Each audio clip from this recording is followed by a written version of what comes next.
thanks for coming along for what I'm hoping is going to be an interesting tasting.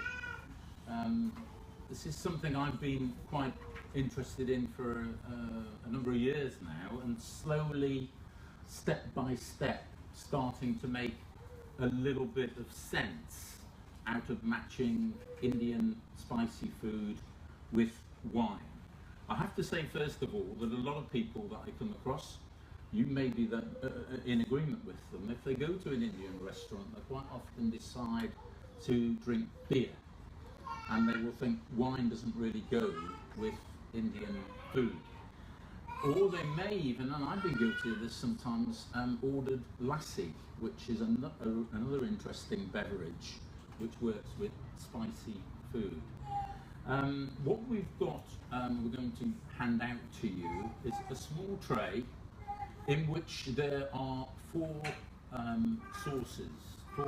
Indian sauces. We are presenting it to you, and let me just double check that I'm getting this right. If I hold one up here, Pat, you will be presented with this four items, and we'll be handing around some papadum, so you don't have to just use your finger, you can use a bit of papadum on each of these.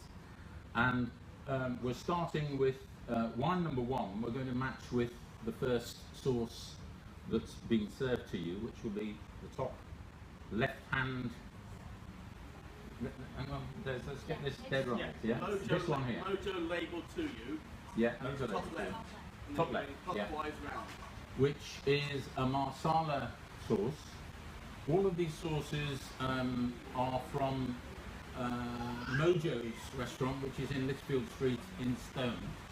Those of you who are local will actually know Mojo's. And they've made these sauces specifically for this event, and they've donated them for this tasting.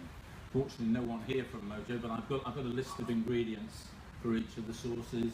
I'm not going to actually do that as we taste and speak, but if you're particularly interested, you can come and discuss with me afterwards as to what actually is in each of the sauces.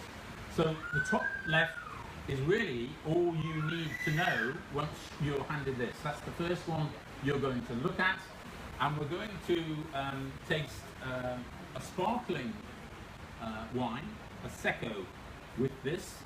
The basic tenet, I think, is that very dry wines don't tend to work with spice. This comes from many years of trying actual proper tastings where we've had people writing down answers of what they thought went together. And a bit of sweetness, this is the least sweet of the wines because it's the least spicy of the sauces, helps the wine stand up and work well with a particular sauce. So we're going to come round and serve you the first of the wines, which is, as I say, a sparkling wine with a touch of passion fruit, actually during fermentation, added during fermentation.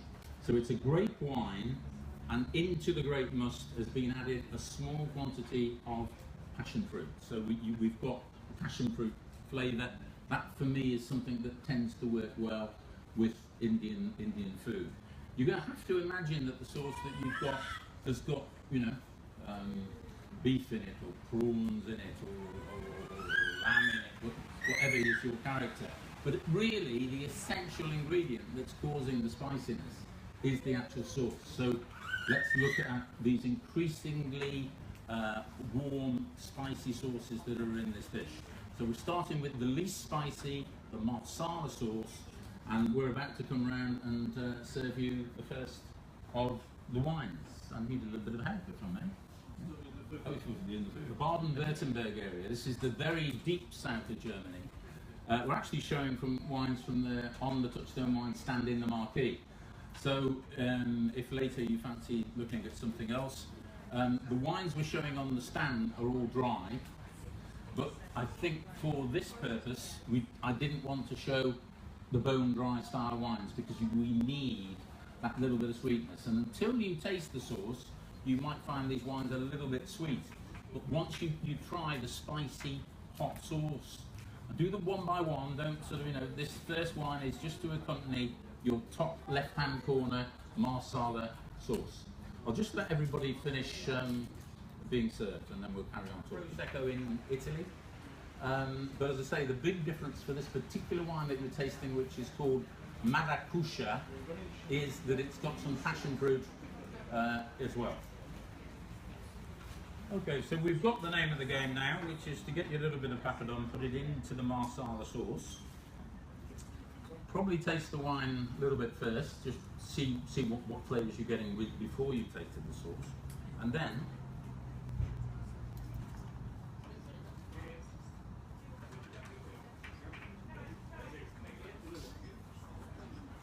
get your mouth loaded with the flavour of masala sauce, and then put some of the wine in as well.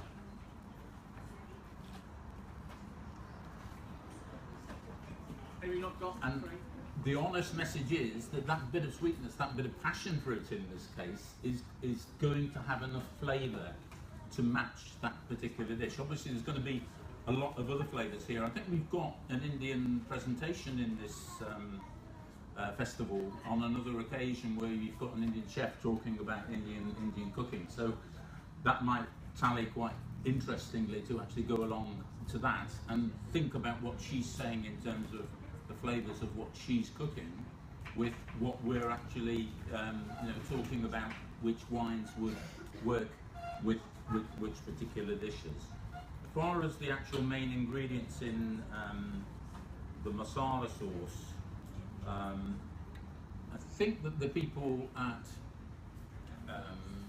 Mojo's actually made a point of sort of saying this is the one chili sauce. Your second sauce in the top right hand side would be your 2 chili sauce, and 3 chili and 4 chili for the final one, the 4th, the jalfrezi. So obviously that gives you a kind of indication of how hot or how spicy each of these sauces is. Is this something interesting? You finding this interesting? I hope so. Well, if that's the case, you've got the second sauce in front of you, which is the archetypal curry sauce, Balti curry sauce, and that we are going to come round and serve to you now. Another sparkling wine. Sparkling wines I find work really well with these as well. So sparkling and sweetness is something that works quite well together. So we've got a rosé secco here, made again in the same system as prosecco, but in the south of Germany. If you go to eat an Indian meal, you really are throwing money away if you start to buy expensive bottles of classic European style wines. And it's always very tempting if because they'll have on their list the Chablis, and they'll have on their list a Chateauneuf de Pape. And I've spent many years, I work as a consultant going out and doing people's wine lists for restaurants. And I've lost track of the number of Indian restaurant wine lists I've actually done. And they're the wines they seem to want. They want those wines on. They want those bone dry, Let's put a bottle of Cristal Brut champagne on there, These are the wrong wines, really. And what I've been talking more and more to them about is that they want wines which have got a little bit more fruitiness to them, which have got a little bit more sweetness. Let's be honest. This is the moment when you've got spice in the food that you're eating, that you want a wine which has got a bit more sweetness. I think this first wine was about 13 grams per litre residual. This wine that you're about to try now, I think is 24 grams residual. So they're in the medium dry category.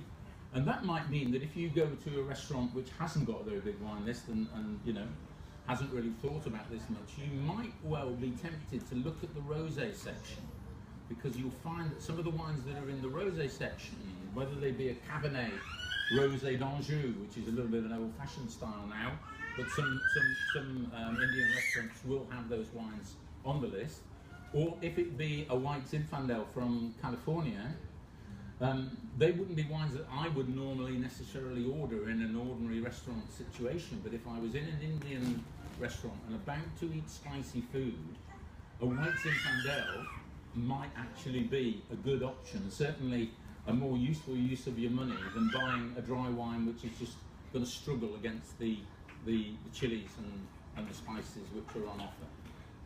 So this wine, as I say, is a rosé from the south of Germany, a little bit of fizz again. Is it all gone? There's a little corner of your... The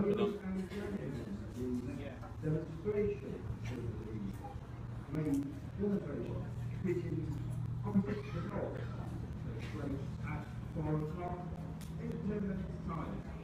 So very early. At 4 o'clock.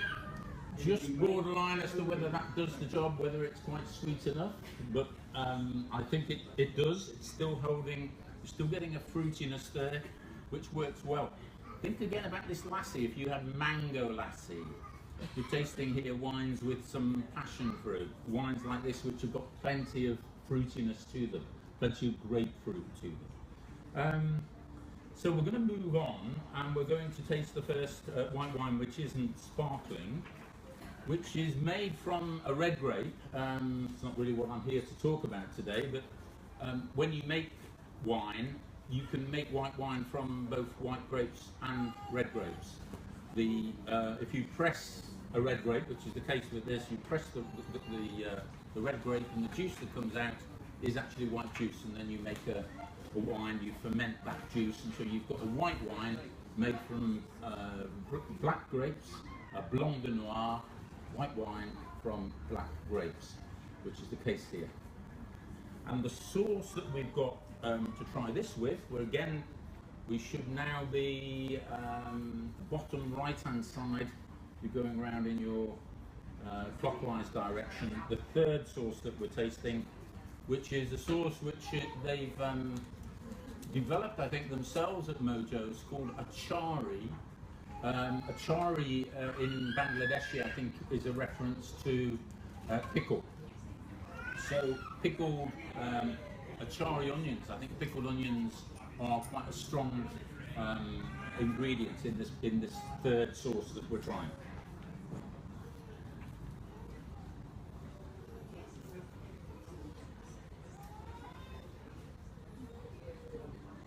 And the wine has a little bit more sweetness than anything we've had so far. We're moving up the scale of sweetness with the wines as we move up the scale of spiciness with the sauces.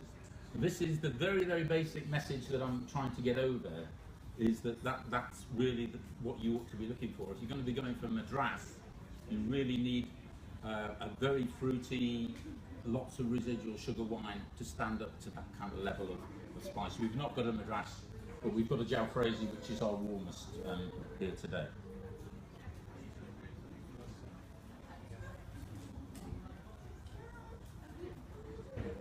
How many of you have actually eaten in Mojo's? Anyone? Yeah? Just the one person. Comes very highly recommended, and always something that I think is important with Indian cuisine is that you can still taste the flavours of the various ingredients, that you haven't just got something that's completely swamped by spice. So spice works, but it's not there to overpower everything else. So if you've got different vegetables there and different meats or fishes, you can actually taste those individual ingredients. So highly recommended if you get a chance to go. It's Lichfield Street, just the town end of Lichfield Street. Okay, so you're now being served the Blanc de Noir. I'm hoping to get a glass of it, I think, myself, yeah.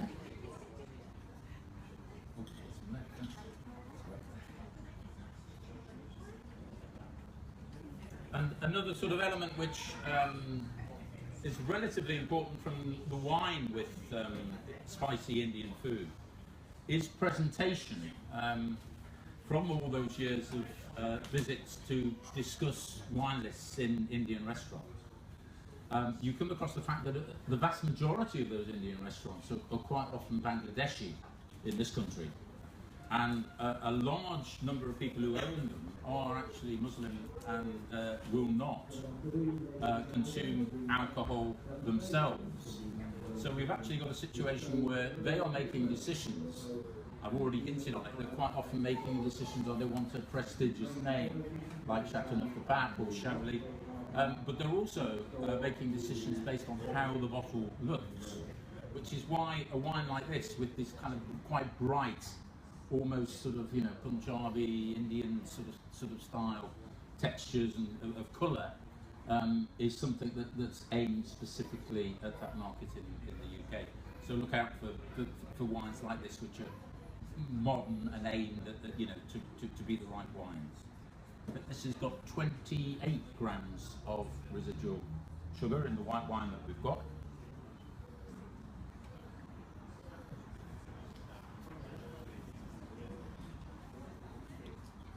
And you haven't got the sparkling element here, which I've already said is something else that I think works particularly well with Indian food. So if you were going to have a dry wine with Indian food, I've sort of given you an indication that perhaps go for something a bit fruitier or off-dry or medium dry at least. If you weren't, then the other option is to go for a sparkling wine, which will probably work quite well. And if I said this to an assembly of wine merchants or wine writers, they would probably boo and hiss. But actually, Asti Spumante in an Indian restaurant situation can actually be an option. And again, there's a massive difference in quality. Everyone thinks Asti is always cheap and nasty, but in fact, there are some kind of good quality Astis around with some very pure fruit flavours. So, when we're tasting the rosé here, we're not 100 miles away from an Asti sort of style sparkling. And it's got the sparkle and it's got the bit of residual sugar. So that is something that's going to work with Indian spices. Okay, well, we're coming to the end of this clockwise rotation in your little dish. So we should now be bottom left-hand side. Is that where you're about to taste? And we are going to serve a red wine with this. If you're actually going to look at 44 grams residual sugar here, so this is the sweetest of all the wines we're going to taste. Having said that, I was doing a gourmet dinner the other night. We were tasting a dessert wine which was 178 grams residual sugar, which is 4 times more sugar than this wine has got.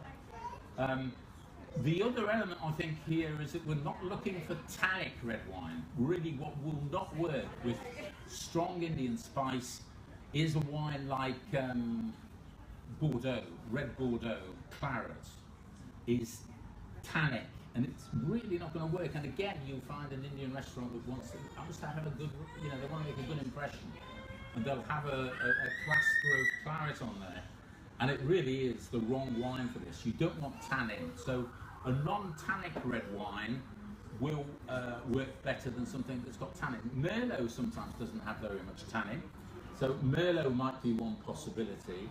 And another one that could work for you is Zinfandel, red Zinfandel, an actual Californian red, which again has plenty of flavour and also will not have much tannin. Look at this red.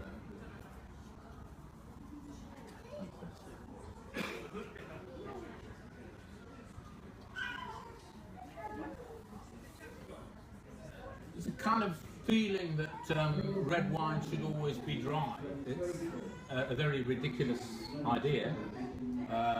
Red wine does not have to be dry at all. I can remember tasting some Trockenbeer and Auslese Cabernet Sauvignon from Romania in the 1970s, I think. One of the wines that still stays, the flavour of that wine still stays in my head now. So there is no reason whatsoever that red wines have to be dry. And again, if you're having it with Indian food, you do not want it to be too dry, and you certainly don't want it to be too tannic. This is a grape variety called Dornfelder. which some of the English grape vineyards grow. So you might come across this grape variety over here in England as well.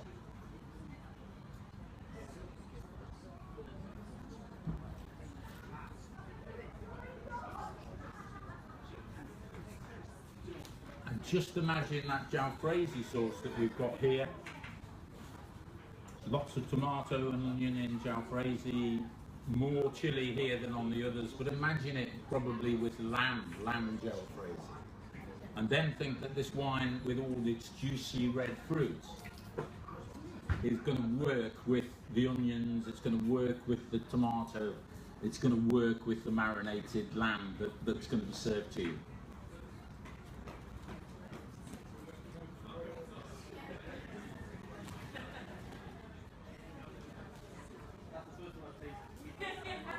The next thing I'm going to say is, how do you go any further after this very brief presentation about Indian sauces and wines? The solution, I think, is to try a few things yourselves. If you've got some friends round for a meal at home, if you're, you know, top-class chefs and you're making your own Indian food, then you won't need to do this.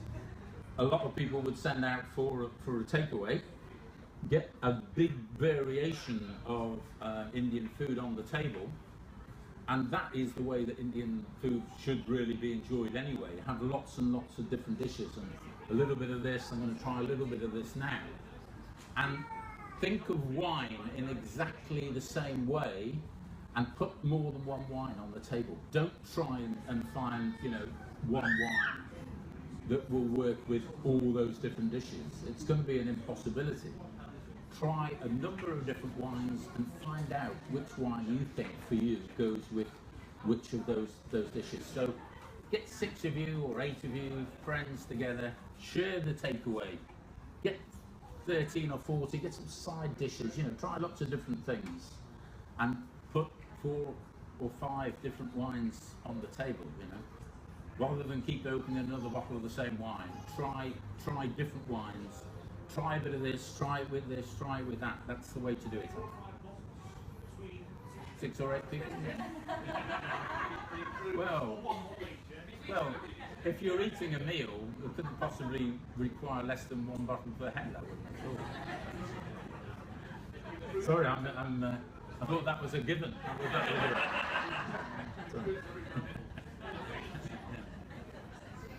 I don't know, I'm up for some questions. That's basically all we've got the time and the ability to do. So, as I say, the sauce is courtesy of Mojo's.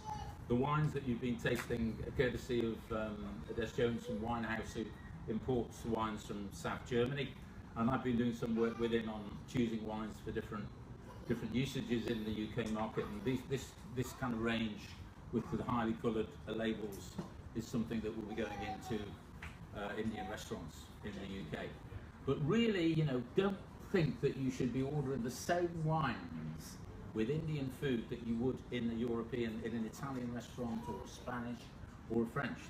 You know, you require different flavours. And I'm not saying sugar is the be-all and end-all, but it's certainly a help. And if you find something that's off-dry or medium dry, it's going to work much, much better. And even down to something like this, which is medium sweet, I think. Yeah, sure. Okay, well there we are. If you've got time to stay, we've got another different grape variety, another red wine from South Germany. Again in the same style for matching Indian cuisine. And for those who aren't dashing off, we'll come around and let you try a little bit of that. And we'd be quite interested to see which of the 2 reds you actually preferred. It's only about 2 weeks ago I brought it back from South Germany from a winery in their range of red, white and rosé sweet and fruity ranges. And it's nice to see what an audience would think to the comparison between the 2 reds.